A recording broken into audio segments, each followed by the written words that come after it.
എൻ്റെ പുതിയൊരു വീഡിയോയിലോട്ട് എല്ലാവർക്കും സ്വാഗതം. എൻ്റെ പേര് രാഖി. ഞങ്ങൾ കഴിഞ്ഞ വർഷം ആറ്റുകാലമ്പലത്തിൽ പൊങ്കാല ഇടാൻ പോയപ്പോൾ ഉണ്ടായ കുറച്ച് അനുഭവങ്ങളും ഞങ്ങളുടെ കുറച്ച് ഓർമ്മകളും എല്ലാവരോടും പറയാമെന്ന് കരുതി. ആദ്യം തന്നെ ഈ പ്രാവശ്യം പൊങ്കാല ഇടാനായിട്ട് അമ്മ അനുഗ്രഹം തന്ന എല്ലാവർക്കും എൻ്റെ ഹൃദയം നിറഞ്ഞ പൊങ്കാല ആശംസകൾ. ഞങ്ങൾ കഴിഞ്ഞ വർഷം ഞങ്ങളുടെ ഫാമിലിയിലെ 8-9 പേരോടുകൂടിയാണ് ഞങ്ങൾ 8-9 പേരുണ്ടായിരുന്നെന്ന് തോന്നുന്നു പൊങ്കാല ഇടാനായിട്ട് തിരുവനന്തപുരത്തിന് പോയത്. ഞങ്ങൾ തലേദിവസമേ ഇവിടുന്ന് പോയി, വെളുപ്പിനെ പോയി. അപ്പം ഞങ്ങൾ രാവിലെ ഒരു 3 മണിയൊക്കെ ആയപ്പോഴത്തേക്കും ഞങ്ങൾ എഴുന്നേറ്റ് പോകാൻ വേണ്ടിയിട്ട്. അപ്പോൾ എഴുന്നേൽക്കുമ്പോഴത്തേക്കിന് എൻ്റെ മൂത്ത മോന് ചുട്ടുപൊള്ളുന്ന നല്ല പനിയുമായിട്ട് എഴുന്നേറ്റ് വരുന്നത്. 2 ദിവസം മുമ്പേ ഞങ്ങൾ സ്കൂളിൽ പോലും വിടാതിരുന്നു. സ്കൂളിൽ പോലും വല്ല പിള്ളേരുടെ കയ്യിൽ നിന്ന് പനിയും മേടിച്ചുകൊണ്ട് വരണ്ടെന്ന് കണ്ട് ഞങ്ങൾ വീട്ടിൽ ഇരുത്തി. പക്ഷേ അന്ന് രാവിലെ വെളുപ്പിനെ എഴുന്നേൽക്കുമ്പോഴത്തേക്കിന് തീ പോലത്തെ ചൂടുമായിട്ടാണ് എഴുന്നേറ്റ് വരുന്നത്. അപ്പം തന്നെ മനസ്സാകപ്പാട് വിഷമിച്ചു. ഇതങ്ങനെ കുഞ്ഞിനെ കൊണ്ട് ഞങ്ങൾ അവിടം വരെ പോകാൻ മോൻ്റെ പേരിലുള്ള നേർച്ചയായിരുന്നു. അപ്പോൾ കുഞ്ഞിനെ കൊണ്ടുപോകാതിരിക്കാൻ പറ്റത്തില്ലായിരുന്നു. ഞങ്ങളങ്ങനെ ഒരു ചായ എന്തൊക്കെ കൊടുത്തൊരു ഗുളിക കൊടുത്ത് അങ്ങ് കൊണ്ടുപോയി പനിയുടെ. അങ്ങനെ ഞങ്ങൾ ഇവിടുന്ന് ഇറങ്ങി ഇടയ്ക്ക് ഇവിടെ ഒരു പമ്പിൽ നിർത്തിയിട്ട് ഞങ്ങൾ ഫുഡൊക്കെ കഴിച്ചു. എന്നിട്ട് വീണ്ടും ഒരു ഗുളികയും കൂടെ കൊടുത്ത് അമ്പാടിക്ക് ചൂട് കുറയാഞ്ഞിട്ട്. അങ്ങനെ ഞങ്ങൾ അവിടെ തിരുവനന്തപുരത്ത് ചെന്ന് കഴിഞ്ഞിട്ടാണെങ്കിൽ ഒരു 10:30-11 ആയപ്പോൾ ഞങ്ങൾ അവിടെ ചെന്ന്. അമ്പാടിക്ക് നല്ല ക്ഷീണം, യാത്ര ചെയ്തതിൻ്റെ ക്ഷീണവും കൂടെ ആയപ്പം പിന്നെയും ചൂട് ഗുളിക കൊടുക്കുമ്പോൾ ഒരു 1 മണിക്കൂർ എങ്ങാനും ഒരു ഇച്ചിരി ചൂട് കുറയുമെന്നേ ഉള്ളൂ. പിന്നെയും തീ പോലത്തെ ചുട്ടുപൊള്ളുന്ന ചൂടാണ്. അമ്പാടിയുടെ കൂടെ ഇരിക്കുന്നവർക്കും കൂടെ പൊള്ളും, അതുപോലത്തെ ചൂടായിരുന്നു അമ്പാടിക്ക്. അങ്ങനെ ഞങ്ങൾ തിരുവനന്തപുരത്ത് അവിടെ ബാബ ടൂറിസ്റ്റ് ഹോമിലാണ് ഞങ്ങൾ റൂം എടുത്തിരുന്നത്. അവിടെ ചെന്ന് ഞങ്ങൾ ഉച്ചയായപ്പോൾ അവിടെ ഫുഡൊക്കെ കഴിച്ച് കഴിഞ്ഞപ്പം അമ്പാടി കഴിക്കുന്നേ ഇല്ല. അമ്പാടിക്ക് വേണ്ടെന്നുകൊണ്ട് നിർബന്ധിച്ച് ഇച്ചിരി ചോറ് കഴിപ്പിച്ചിട്ട് വീണ്ടും ഒരു ഗുളിക കൂടെ കൊടുത്ത് കുറച്ച് നേരം കിടന്നു കഴിഞ്ഞ് ഞങ്ങൾ വൈകുന്നേരമൊക്കെ ആയപ്പോൾ എല്ലാവരും കൂടെ അന്ന് അമ്പലം വരെ പോയി പറ്റുവാണെങ്കിൽ തൊഴുതിട്ട് പോരാമെന്നും പറഞ്ഞ് അവിടുന്ന് ഞങ്ങൾ ഓട്ടോ പിടിച്ച് അമ്പലത്തിൻ്റെ അടുത്ത് എവിടെയോ ഒരു സ്ഥലത്ത് കൊണ്ട് ഓട്ടോക്കാരനെ ഇറക്കി തന്നിട്ട് ഇനി അങ്ങോട്ട് ഓട്ടോ പോകത്തില്ലെന്ന് പറഞ്ഞു. അങ്ങനെ അവിടുന്ന് പിന്നെ ഞങ്ങൾ കുറച്ച് അങ്ങോട്ട് നടക്കേണ്ടി വന്നു. അപ്പം അമ്പാടിക്ക് നടക്കാനും ഒന്നും മേലെ. അന്നേരമൊക്കെ നല്ല ചൂട്. മാമനും ഉണ്ടായിരുന്നു. മാമനും ഒക്കെ നടക്കാനൊക്കെ പാടാണ്. അങ്ങനെ മാമനും മേലാതെ ഇവരെല്ലാവരും പ്രായം ചെന്നവരൊക്കെ അല്ലേ, എല്ലാവർക്കും അങ്ങനെയുള്ള ആരോഗ്യ പ്രശ്നങ്ങളൊക്കെ ഉണ്ടാകുമല്ലോ. അങ്ങനെ ഞങ്ങൾ പിന്നെ അങ്ങനെ നടന്ന് ഞങ്ങൾ അമ്പലത്തിൻ്റെയൊക്കെ അടുത്ത് എത്താറായപ്പോഴത്തേക്കും കണ്ട മാല പോലെ വലിയ നീണ്ട ക്യൂ അങ്ങനെ കിടക്കുക. ഇതെങ്ങനെ ഞങ്ങൾ ഈ ക്യൂവിനകത്ത് കയറി നിന്ന് അവിടെ ചെന്ന് തൊഴാനാണ് ഓർത്തുന്നത്. പിന്നെ അത് വേണ്ട, മേലാതിരിക്കുന്ന കുഞ്ഞിനെ കൊണ്ട് അത് വേണ്ടെന്ന് പറഞ്ഞ് ആ ക്യൂവിൻ്റെയൊക്കെ ഇപ്പുറത്തെ ഒരു മരത്തിൻ്റെ ചോട്ടിൽ വരെ എല്ലാവരും കൂടെ നിർത്തിയിട്ട് ഞാനും പ്രവീൺ ചേട്ടനും എൻ്റെ ഹസ്ബൻഡ് പ്രവീൺ ചേട്ടനും മാമൻ്റെ മോള് ഗംഗാമോളും കൂടെ ആയിട്ട് ഞങ്ങൾ അന്നേ അവിടെ പോയി തൊഴാൻ നിങ്ങളെല്ലാവരും കൂടെ വിട്ടിരുന്നു എന്ന് പറഞ്ഞ് അവരെല്ലാവരും കൂടെ അവിടെ ഇരുത്തിയിട്ട് ഞങ്ങൾ അവിടെ അമ്പലത്തിൽ തൊഴാനായിട്ട് പോയി. അപ്പോൾ ക്യൂവിനകത്ത് നിന്ന് വേണം അവിടെ ചെന്ന് നിന്നാൽ വെളിയിൽ നിന്നേലും തൊഴുതിട്ട് വരാമെന്നും പറഞ്ഞാൽ ഈ പോകുന്നത്. അപ്പം വെളിയിൽ അവിടെ അങ്ങനെ നിന്ന് തൊഴാമെന്നും പറഞ്ഞാൽ അവിടെ ചെന്ന് നോക്കട്ടെ. ഞാനാണെങ്കിൽ എന്നും രാവിലെ നോയമ്പ് തുടങ്ങിയെന്ന് തൊട്ടേ ആറ്റുകാലമ്മയുടെ പാട്ട് ഇങ്ങനെ സ്റ്റാറ്റസ് ആയിട്ട് ഇടുമായിരുന്നു. അപ്പോൾ അതിൽ കാണുന്ന അമ്പലവും കാണുന്നില്ല, ഒന്നും ഗോപുരം ഒന്നും അവിടെ അങ്ങ് ഞാൻ നോക്കിയിട്ട് അവിടെ ഒന്നും കാണാൻ പറ്റും. ഇതെന്തൊരു കഷ്ടമായത്, ഇതെന്താ ഇത് ഇങ്ങനെയൊക്കെ കുഞ്ഞിന് മേലാതെ വന്നു, പിന്നെ തന്നെ തൊഴാൻ പറ്റാതെ വന്നു, ഇതെന്തൊരു കഷ്ടമായിപ്പോയി എന്നത് വിഷമിച്ച് ഞങ്ങൾ കുറച്ച് നേരം അവിടെ നോക്കി എന്നിട്ട് തിരിച്ച് ഞങ്ങളിങ്ങി പോകുന്നു. തിരിച്ച് ഞങ്ങൾ അവിടെ നിന്ന് പിന്നെ ഓട്ടോ പിടിച്ച് ഞങ്ങൾ താമസിക്കുന്ന റൂമിൽ തന്നെ ഞങ്ങൾ തിരിച്ചു വന്നു കഴിഞ്ഞപ്പോഴത്തേക്കും അമ്പാടിക്ക് പിന്നെയും തീ പോലത്തെ ചൂട്. അപ്പോഴേ പ്രവീൺ എൻ്റെ അടുക്കെ പറഞ്ഞിടി നമുക്ക് കുഞ്ഞിനെ കൊണ്ട് എവിടെയെങ്കിലും ഹോസ്പിറ്റലിൽ ഇവിടെ എവിടെയെങ്കിലും കാണിക്കാം, അവൻ അതുപോലെ തീരെ മേല, നമുക്ക് എവിടെയെങ്കിലും കാണിക്കാമെന്ന് പറഞ്ഞ് ഞങ്ങൾ അന്നേരം എല്ലാവരും കൂടെ പോകണ്ടല്ലോ. അപ്പോൾ ഞങ്ങൾ കാറിനാണ് ഇവിടുന്ന് പോയതെന്നേ. നമുക്ക് പോയി കാണിക്കാമെന്ന് പറഞ്ഞ് ഞങ്ങൾ രണ്ടുപേരും കൂടെ അമ്പാടിയായിട്ട് അവിടെ അടുത്ത എവിടെയെങ്കിലും ഹോസ്പിറ്റലിൽ കാണുമല്ലോ എന്ന് കണ്ട് ഇറങ്ങിയപ്പോൾ അവിടെ മുക്കിനും മൂലയ്ക്കും എല്ലാം പോലീസുകാർ നിൽക്കുക. അപ്പോൾ ഇടയ്ക്ക് ഞങ്ങളിങ്ങനെ അങ്ങോട്ടിറങ്ങി ചെന്നപ്പോൾ റോഡെ വെച്ച് പോലീസുകാരെ കണ്ടപ്പോൾ അവരോട് സാറേ ഇങ്ങനെ കുഞ്ഞിന് പനിയായി, ഇവിടെ അടുത്ത് എവിടെയാണ് ഹോസ്പിറ്റലുള്ളതെന്ന് ചോദിച്ചപ്പോഴത്തേന് ആ പോലീസുകാർ പറഞ്ഞു ഇവിടെ ഗവൺമെൻറ് ഹോസ്പിറ്റലുണ്ട്, എന്നാൽ അവിടെ പോയാൽ ഭയങ്കര തിരക്കായിരിക്കും, അതുകൊണ്ട് നിങ്ങളിവിടെ അടുത്ത പ്രൈവറ്റ് ഹോസ്പിറ്റലുണ്ട് ജൂബിലി ഹോസ്പിറ്റൽ, അവിടെ പോയി കാണിച്ചോളാൻ പറഞ്ഞു. അപ്പോൾ അവർ വഴിയൊക്കെ പറഞ്ഞെന്ന് ഞങ്ങൾ പിന്നെ തപ്പിപ്പിടിച്ച് അവിടെ ഹോസ്പിറ്റലിൽ ചെന്നേ.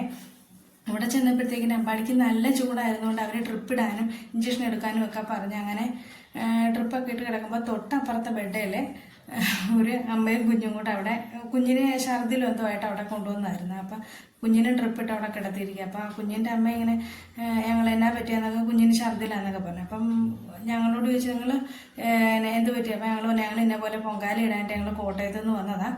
അപ്പോൾ കുഞ്ഞിന് നല്ല പെട്ടെന്ന് പനിയൊക്കെ ആയിപ്പോയി, അതുകൊണ്ട് ഞങ്ങൾ ഡോക്ടറെ കാണിക്കാമെന്നും പറഞ്ഞ് വന്നതാണ്. ആണോ? അപ്പോൾ ഞങ്ങൾ പറഞ്ഞു ഞങ്ങൾ അമ്പലത്തിലൊക്കെ ഒന്ന് തൊഴാനായിട്ട് അവിടം വരെ പോയി നോക്കിയിട്ട് തൊഴാനും ഒന്നും പറ്റിയില്ല, കുഞ്ഞിനെ കൊണ്ട് ഞങ്ങൾ പിന്നെ ഇങ്ങനെ തിരിച്ചു പോരുമായിരുന്നു എന്ന് പറഞ്ഞു. അപ്പോൾ ഉടനെ ആ ചേച്ചി അന്നേരം പറഞ്ഞ് എൻ്റെ ഹസ്ബൻഡ് പോലീസാണ്, പുള്ളി അവിടെ ഡ്യൂട്ടിയിലുണ്ടായിരുന്നു. അപ്പോൾ എൻ്റെ ഫ്രണ്ട്സ് ആരോ വന്നപ്പോഴത്തേക്കിന് ഇങ്ങനെ പുള്ളീനെ കണ്ട് പറഞ്ഞൊക്കെ എങ്ങനെയൊക്കെയോ അവിടെ കയറി എന്ന് പറഞ്ഞു. അന്നേരം ഞങ്ങൾ അത് കേട്ടപ്പം എന്നൊക്കെ പറഞ്ഞ് ഞങ്ങളങ്ങ് പോയി. അപ്പം അമ്പാടിയുടെ ട്രിപ്പ് നേരത്തെ തീർന്നപ്പോൾ ഞങ്ങൾ അവിടുന്ന് ഫാർമസിയിലോട്ട് തിരിച്ചു പോയി ഡോക്ടറെ കണ്ടു. പിന്നെ ഫാർമസിയിൽ നിന്ന് മരുന്നൊക്കെ വാങ്ങിക്കാനായിട്ട് അവിടെ നിൽക്കുമ്പോഴത്തേക്കിനും ഒരു പോലീസുകാരൻ അങ്ങോട്ട് പോകുന്നുണ്ട്, ഒബ്സർവേഷൻ റൂമിൻ്റെ അങ്ങോട്ട്. അന്നേരം പ്രൊജൻ എന്നിട്ട് പറഞ്ഞിട്ട് ഈ പോലീസുകാരനായിരിക്കും ചിലപ്പം ആ കൊച്ചിൻ്റെ അച്ഛൻ, നമുക്കന്നേ ഒന്ന് ചോദിച്ചു നോക്കാമെന്ന് പറഞ്ഞ്. അപ്പം ആ ചേച്ചി പറഞ്ഞായിരുന്നു ഇപ്പോൾ ഡ്യൂട്ടി കഴിഞ്ഞ് പുള്ളിക്കാരൻ ഇപ്പോൾ ഇങ്ങനെ വരുമെന്ന് പറഞ്ഞായിരുന്നു. അപ്പം പ്രൊജൻ്റെ വേണ്ടി ആ പോലീസുകാരനായിരിക്കും ആ പോകുന്നത്, എന്നാൽ നമുക്കൊന്ന് ചോദിച്ചു നോക്കാം. ഞാൻ പറഞ്ഞു വെറുതെ എന്തിനാ പോലീസുകാരുടെ നെടുമേടിക്കും, നമുക്ക് ചോദിക്കണ്ടെന്ന് പറഞ്ഞു. അന്നേരം പറഞ്ഞില്ല, നമുക്കൊന്ന് ചോദിച്ചു നോക്കാമെന്ന് പറഞ്ഞു. അപ്പം ഞാൻ പറഞ്ഞാൽ അന്നേ ചോദിക്കാം, ഏതായാലും പോയാലൊരു വാക്കില്ല, നമുക്ക് ചോദിച്ചു നോക്കാമെന്ന്. നമ്മളെ കൂടെ ഒന്ന് കയറ്റി കാണിക്കാം, അമ്പലത്തിലൊന്ന് കയറ്റാമോ എന്ന് ചോദിക്കാമെന്ന് പറഞ്ഞ് ഞങ്ങൾ അവിടെ ചെന്നു. ഞങ്ങളവിടെ ഇങ്ങനെ മരുന്നൊക്കെ വാങ്ങിച്ച് അവിടെ ചെന്നപ്പോഴത്തേക്കിന് ആ പോലീസുകാരൻ്റെ അടുത്ത് ഞങ്ങൾ പേടിച്ച് അവിടെ പോയി നിൽക്കും. അപ്പോൾ പോലീസുകാരനുണ്ടെ ഞങ്ങളോട് ചോദിച്ച്, നിങ്ങളാണോ അമ്പലത്തിൽ വന്നിട്ട് തൊഴാൻ പറ്റാതെ പോയെന്ന് ചോദിച്ചു. ഞങ്ങൾ പറഞ്ഞു ഞങ്ങളാന്ന് പറഞ്ഞു. അന്നേരത്തേക്കിന് പോലീസുകാരൻ പറഞ്ഞു, എന്നാൽ ഒരു കാര്യം ചെയ്യും, നിങ്ങൾക്ക് പിന്നെ തൊഴണമെങ്കിൽ നാളെ രാവിലെ അവിടെ അമ്പലത്തിലോട്ട് പോകാം, എനിക്ക് അവിടെ രാവിലെ ഡ്യൂട്ടിയിലുണ്ട്, ഞാൻ നിങ്ങളെ ഇടയ്ക്ക് എങ്ങനെയും പറ്റുവാണെങ്കിൽ കയറ്റി വിടാമെന്ന് പറഞ്ഞു. അപ്പോൾ ഞങ്ങൾ പറഞ്ഞു അന്നേ ശരി സാറേ എന്ന് പറയുമ്പോൾ പുള്ളിക്കാരൻ്റെ ഫോൺ നമ്പരും ഒക്കെ തന്ന്, അപ്പം ഞാനവിടെ കാണും, നിങ്ങൾ വരുമ്പോൾ വിളിച്ചാൽ മതി, കയറ്റി വിടാമെന്ന് ഞങ്ങളോട് പറഞ്ഞു. ഞങ്ങൾ എൻ്റെ ദൈവമേ വലിയ കാര്യമൊന്നും പറഞ്ഞ് ഞങ്ങൾ അവിടുന്ന് തിരിച്ച് റൂമിൽ വന്നത് എല്ലാവരോടും പറഞ്ഞപ്പോൾ ആരും ഇത് കേട്ടിട്ട് ആർക്കും അങ്ങനെ വലിയ പ്രത്യേകിച്ചൊന്നും തോന്നിയില്ല. എന്നുവെച്ചാൽ ഒരു പരിചയമില്ലാത്ത പോലീസുകാരൻ ചെല്ലുമ്പോൾ അവിടെ കയറ്റി വിടാമെന്ന് ആറ്റുകാൽ അമ്പലത്തിലെ ഞങ്ങൾ ആദ്യമായിട്ട് കണ്ട പോലീസുകാരൻ കയറ്റി വിടാമെന്ന് പറഞ്ഞു. ആരും വലിയ മൈൻഡ് ഒന്നും ചെയ്തില്ല. ഞാൻ എല്ലാവരോടും വളരെ ആകാംക്ഷയോടുകൂടി പറഞ്ഞിട്ട് ആരും മൈൻഡ് ചെയ്തില്ലെന്നുള്ളതാണ് സത്യം.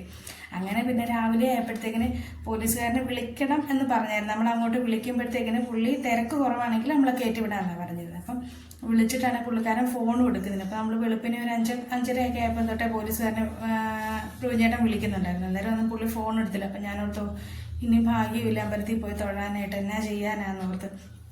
അപ്പം രാവിലെയൊക്കെ ആയപ്പോൾ അമ്പാടിക്ക് ചെറിയ ചൂടൊക്കെ കുറഞ്ഞു. എന്നാലും ഇന്നലത്തെ അത്ര ചൂടൊന്നുമില്ല. രാവിലെ ആയപ്പം ചെറിയ ചൂടേ ഉള്ളൂ.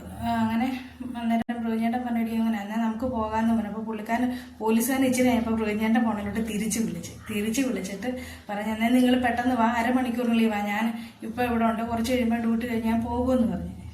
ഞങ്ങൾ നിന്നത് ഇപ്പം പെട്ടെന്ന് കുളിച്ചൊരുങ്ങി മാമൻ്റെ മോളും ഞാനും പ്രൊജേട്ടനും കൂടെ, വേറെ ആരും വന്നില്ല. ഞങ്ങൾ ഇത്രയും പേരും കൂടെ 3 പേരും കൂടെ ഞങ്ങൾ അവിടെ നിന്ന് ഓട്ടോ പിടിച്ച് ഞങ്ങൾ ഓട്ടോക്കാരനോട് പറഞ്ഞു, ചേട്ടാ ഞങ്ങൾ എങ്ങനെയില്ല അമ്പലത്തിൽ എത്തിക്കണമെന്ന് പറഞ്ഞു.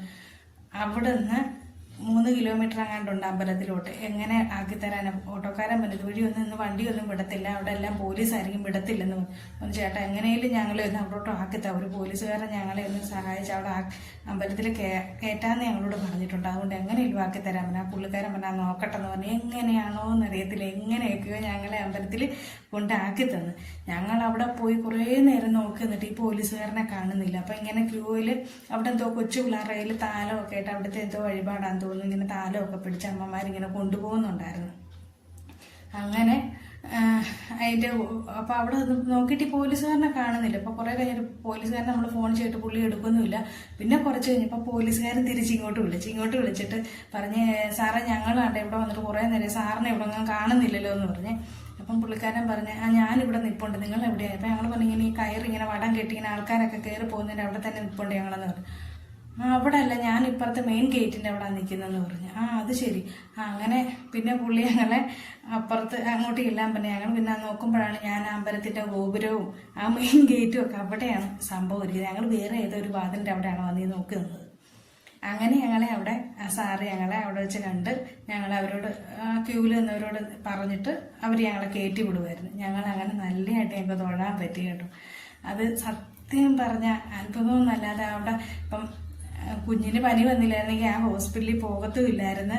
അവിടെ ചെന്ന് നമ്മൾ അവരുമായിട്ട് പരിചയപ്പെടുത്തുമില്ലായിരുന്നു. അവിടെ പോയി തൊഴാനും പറ്റത്തില്ല, അതിനൊന്നും നമുക്ക് പറ്റത്തില്ലായിരുന്നു. ഇപ്പോൾ കുഞ്ഞിന് പനി വന്നപ്പോൾ മനസ്സുകൊണ്ട് ആകപ്പാട് വിഷമിച്ച ഞങ്ങൾ ഇവിടുന്ന് ഇറങ്ങിയത് തന്നെ. അപ്പം പക്ഷേ അതുകൊണ്ട് തന്നെ നമുക്കൊരു അനുഗ്രഹം പോലെ കുഞ്ഞിനെ നമുക്ക് പനി വന്നെങ്കിലും ദേവി അനുഗ്രഹിച്ച് നമുക്ക് ആ നടയിൽ പോയിരുന്നു കുഞ്ഞിന് വേണ്ടിയിട്ട് തന്നെ നമുക്ക് പ്രാർത്ഥിക്കാനും ഒക്കെ പറ്റി.